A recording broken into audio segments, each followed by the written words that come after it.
Well, this isn't just supposed to be a show and tell, this is also supposed to be a tutorial. So let's get to tutorialing. I have started a brand new scene here, and the first thing I am going to do is save it.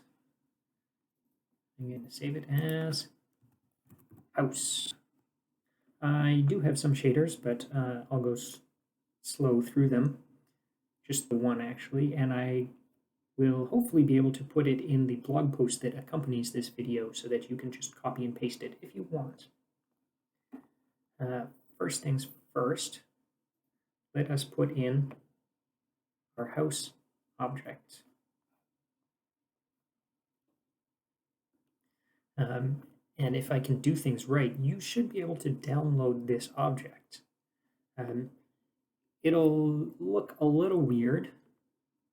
To get it into your system or your project, you'll want to do assets and then import new asset, and then you can find it, and it will come in like this. If you look on the right hand side, it has model and rig and animation and materials, all this weird and wonderful stuff that we don't really want.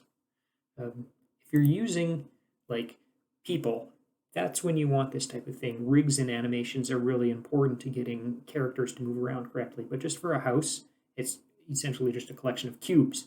You don't really need that. If you drag it here and then drag it back, you can make it an original prefab, and that's what you want to do. I've done that before, so I'm just going to go ahead and delete this. But what you will probably have to do when you make it an original prefab is mess around with the scale and the rotation too. For some reason, the Z value in Blender points up. It's the Z axis that's up, whereas in Unity, it's the Y axis. Anyway, what we're going to be doing in this tutorial is creating a clipping plane, and I'm going to take this almost directly from Ronya's tutorials, but just walk you through how it works because it is really cool. Essentially, what we're going to do is create a plane, and everything above the plane will get cut off. So I'll only see everything below the plane, which is cool because if we put a plane halfway through our house, that means we can see into the house. We can, cut off the roof or cut off the second story or cut off the entire thing if we want to. And it's not just above and below. We can rotate the plane around, so we can also see, just the back half of the house, or just the front half of the house, or just the left side, or just the right side.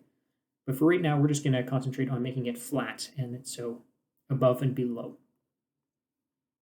To do that, I'm going to need to create an object. Just an empty 3D object. And I'll call this clipping plane, and I'm also going to reset its position so it's in the middle. Then I'm going to attach this clipping plane script to it.